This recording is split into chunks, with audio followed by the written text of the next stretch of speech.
Hello everyone, I'm Alison Steinberg and welcome to In Focus. I don't know about you, but if I need legal opinion, I don't go to a dentist. And I also don't go to commies in robes with no science background to give me their opinion on climate. But for some reason, the Pope continues to try to shove his political opinions on the world, including non-Catholics who don't care about him and his man-given title. Especially when he hurls insults at those who disagree with him on climate. Take a listen. What do you say to the deniers of climate change? Mira, hay gente que es necia. There are people who are foolish, and foolish even if you show them research. They don't believe it. ¿Por qué? Generalmente. Why? Because they don't understand the situation or because of their interest.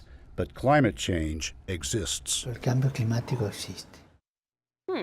Doesn't the Bible say something about not calling others fools? Maybe he should spend more time reading that and spend less time pompously spewing propaganda. Pontiff, we do understand the situation, and yes, it is about interests.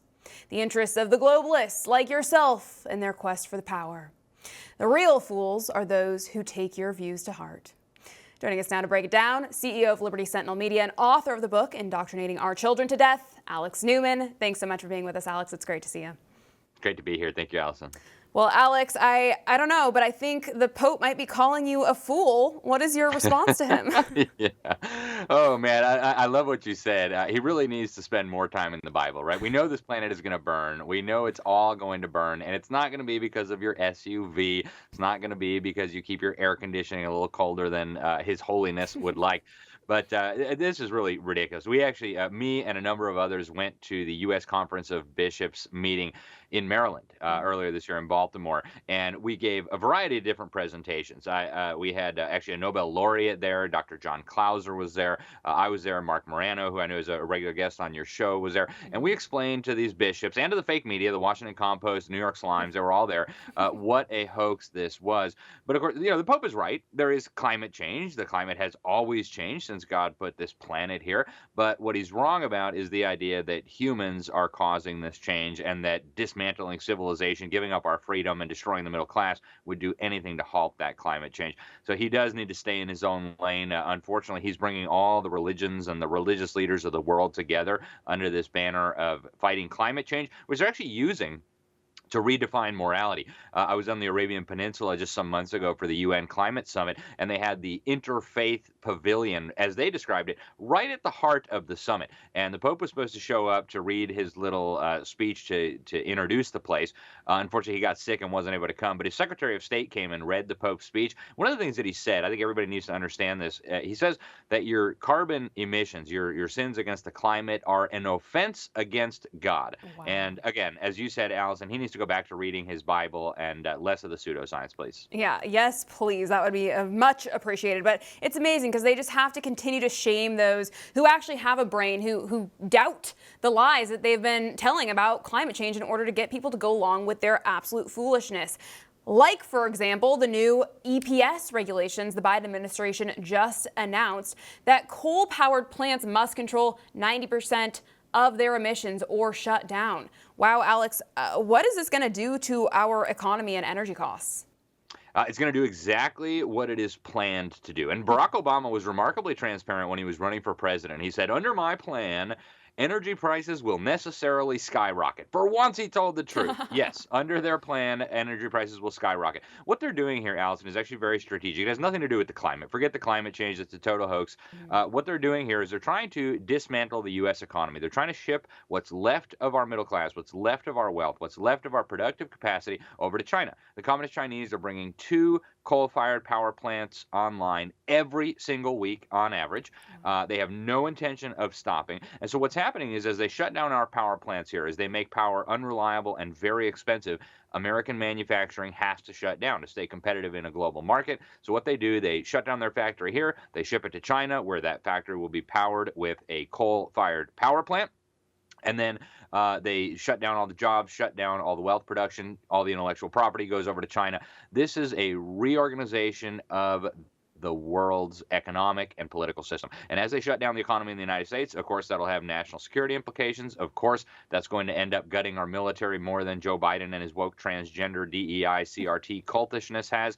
So this is actually a rearranging of the geopolitical order, nothing to do with climate. Wow, absolutely terrifying when you really get into the nitty gritty. Of course, they don't want you to really know what they're doing, but they don't care about how many will truly suffer from their policies, right? I mean, I think they proved that by killing millions with their COVID insanity. But I think that was just a blueprint they might follow again for global submission, this time potentially over climate. In fact, I have a clip that I'd like to play for you of a White House climate advisor discussing whether or not they'll use the same emergency powers they used during COVID. Let's watch that. I've seen reports in recent weeks that maybe the next step from the White House might be to declare what's called a climate emergency. There have been reports that you might go down that path. I believe it's been discussed in the past, but then you'd be talking about something that might really hurt the domestic oil industry if you had to cut exports or suspend offshore drilling, things like that. Is that on the table right now? Is that being talked about at the White House?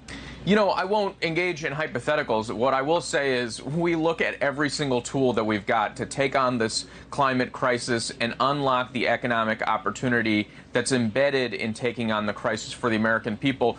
The president's been unafraid to use his emergency authority in the past. For example, he used it to leverage the Defense Production Act, an emergency tool to boost solar manufacturing.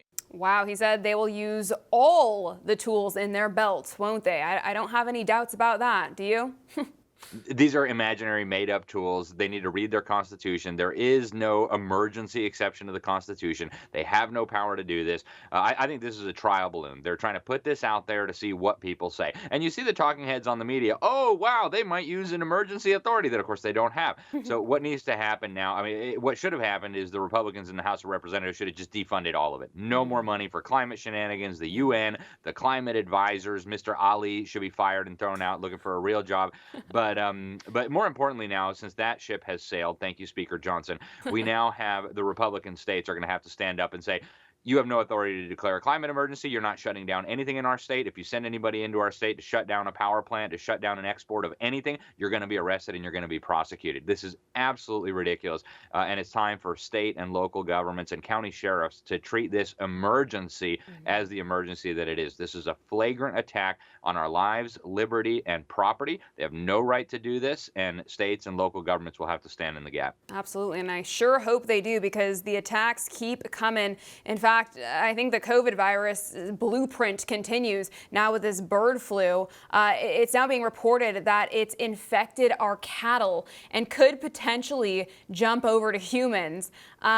Is this the last attempt to control our food or a serious health emergency? Because it seems to me this is once again about, controlling the narrative with another potentially fake or, government crafted virus that they want to scare us with.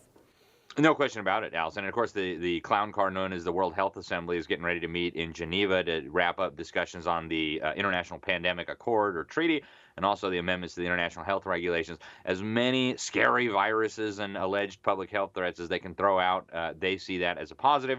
They hope it'll stampede people into surrendering on this. But all of these things that we're talking about, Alison, they're different tentacles on the same wicked beast that is trying to devour humanity, that is trying to destroy individual liberty. And we need to treat it holistically, right? A lot of people are addressing these problems as if they're unique individual subsets of different policy things. It's all part of the same thing. It's a war on America, a war on Americans, a war on the middle class, and a war on freedom. And of course, the latest virus scam-demic is a scam, and we need to treat it as such. Yeah, we absolutely do. And I think we also need to treat this next story as a scam too, because they're now talking about the cocoa crop being threatened. So they're going to have to start vaccinating trees. I wish I was making this up, Alex, but this is actually happening. What are your thoughts on this? Well, if these megalomaniacs get their way, Alison, these mRNA vaccines will be used in everything. Their actual objective, and you can see this from their documents, they want to own the DNA, literally. They want to own the DNA. They want to have patents on the genetic material of every organism on this planet, every piece of food, every crop, every animal that we use as livestock. all of it. And eventually, Bill Gates outlined this clearly in his article in Foreign Affairs, Gene Editing for Good. They want to start genetically engineering people. And because our government now allows them to patent DNA, they believe that they will become masters of the food supply, therefore masters of the universe. They need to be stopped. And we need to cut them off at the knees here. You should not be patenting DNA. That would remove the perverse incentives to do all this, editing genes of trees and vaccinating trees and all the rest of it.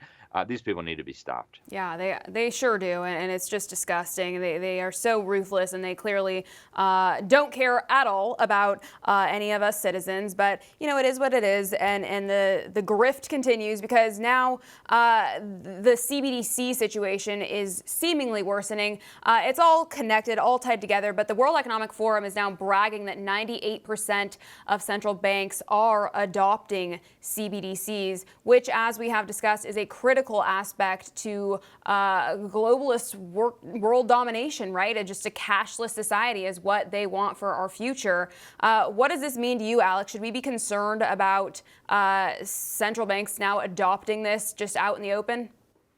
We should be incredibly concerned about this, Allison. This is one of the biggest control mechanisms ever devised in human history. It's coming at us like a freight train right now. And incidentally, the Federal Reserve just released a report. I was talking to a guy from the Heartland Institute just a couple days ago about this. They went through it. And in the Federal Reserve report, there's a footnote that says, hey, we can use the programmability of these CBDCs to prevent people from buying anything other than groceries and basic necessities in the event of a crisis or emergency. To go back to this fake climate emergency. They are planning to use this to control your purchasing decisions, to control what you can do with the little bit of savings that they haven't stolen from you yet. And so they need to be called out. They need to be exposed. They need to be stopped. Here in Florida, we've already passed a law banning central bank digital currencies. We need that in all 50 states. And we need Congress to defund all these efforts at the Federal Reserve and at the Treasury. It would be great if they would do that, though I don't know how much hope I have for them anymore, seeing as they all seem to be traitors to the nation. Very select few that are actually working for we the people. But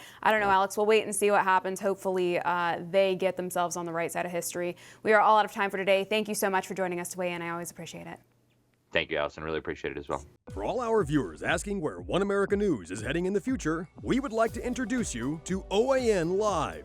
OAN Live is the best way to stay up to date on all of the hard-hitting, straight-shooting, national and international headlines. And the best part is, OAN Live is only $4.99 per month. All the credible, honest, unbiased reporting One America News offers at a fraction of the cost of cable. Just go to OANN.com to easily sign up for OAN Live and stay informed.